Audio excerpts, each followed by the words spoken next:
Muchísimas gracias por esta invitación ciudadana para explicar este proyecto de ley orgánica reformatoria para la sostenibilidad y eficiencia del gasto de los GAN. Yo quisiera partir de unos hechos muy concretos. Nadie lo ha negado, ni el Ejecutivo tampoco. Se está debiendo a los gobiernos autónomos descentralizados la suma aproximada de 1.200 millones de dólares.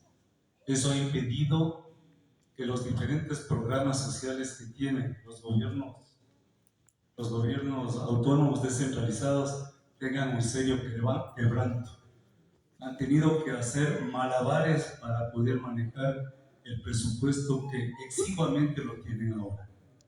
Son alrededor, de lo que me he enterado por los medios de comunicación, de 560 millones con los gobiernos municipales, y alrededor de 600 y un poco más de millones con las prefecturas.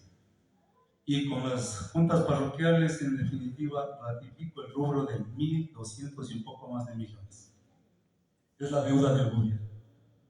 Que existe falta de liquidez, sí, pero es por los desaciertos del Ejecutivo, totalmente desacertado en su conducción.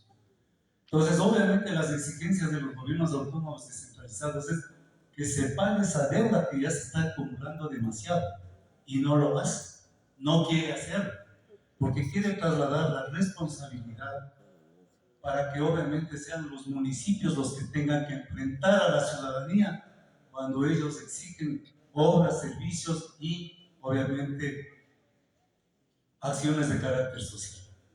Entonces, la estrategia política está por demás clara. Yo quiero decir algo a propósito de la política.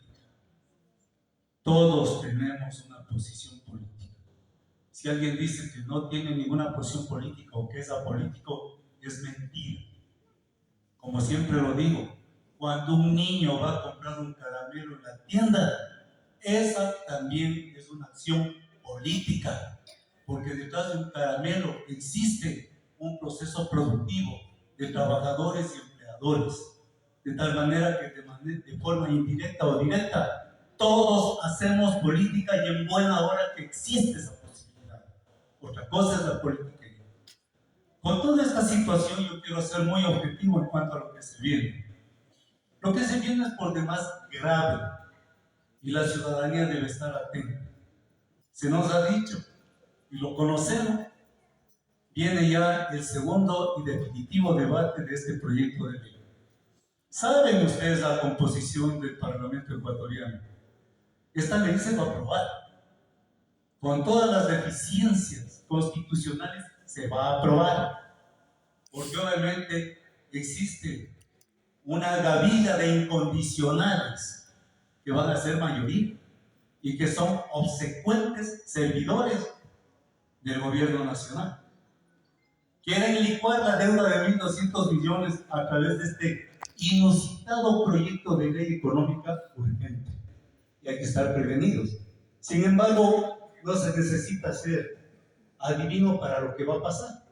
Una vez aprobada este malhadado proyecto de ley, lo que se viene y lo único que queda a la ciudadanía es denunciarlo y obviamente asumir las demandas de inconstitucionalidad, porque se están violentando principios de universalidad, de equidad, que perjudica a la gran mayoría de ecuatorianos a través de los gobiernos autónomos descentralizados. Consiguientemente, ¿qué es lo que queda a la ciudadanía? Yo diría muy poco, pero en lo poco, cuestiones fundamentales. Me hubiese encantado que en este recinto estuviese el señor alcalde de este cantón, estuviesen los concejales. No lo han estado, sus razones tendrán, pero hay un pueblo indignado que tiene que exigirles no solamente cuentas, sino acciones políticas. ¿Cuáles son las acciones políticas? Que este gobierno autónomo descentralizado de Rumiñahui se pronuncie también con una demanda de inconstitucionalidad. Eso es lo que queda, la Corte Constitucional. ¿Qué queda a la ciudadanía? Acompañar ese proceso. ¿Qué más queda? Plantear los amicus curiae, que precisamente permiten a la ciudadanía intervenir en los debates de la Corte Constitucional.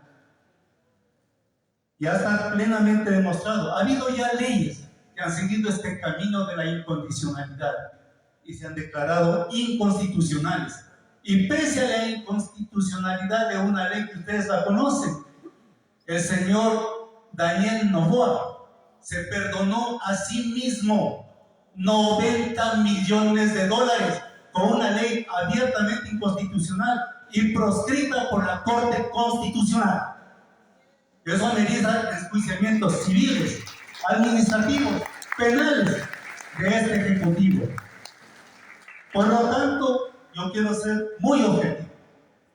Aquí hay organización social, aquí hay personas que desde los barrios, de diferentes lugares del deporte, de la cultura, podemos y debemos comprometernos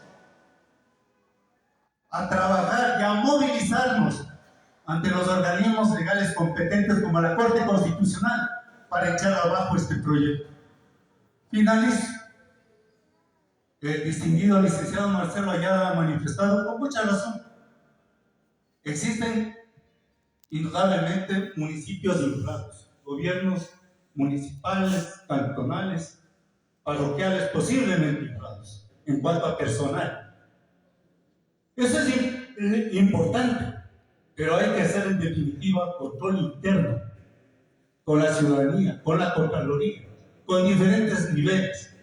Pero si bien coincido en mucho con él, eso no tiene o no tendría directamente nada que ver con este peligro, porque esto afecta a todos los gobiernos autónomos descentralizados del país.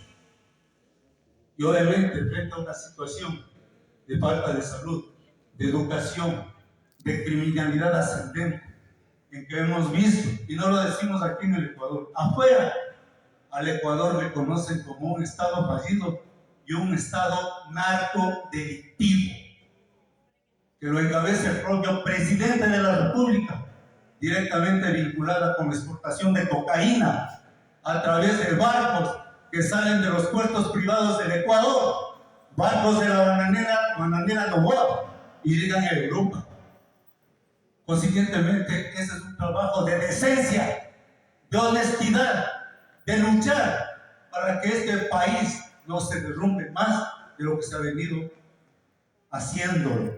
La organización popular es la única posibilidad y debemos apoyar, al menos en este aspecto, con la movilización y acción popular frente a los organismos competentes, como en este caso lo que queda, la Corte Constitucional. Muchas gracias. Muchas gracias. Al señor, y ahí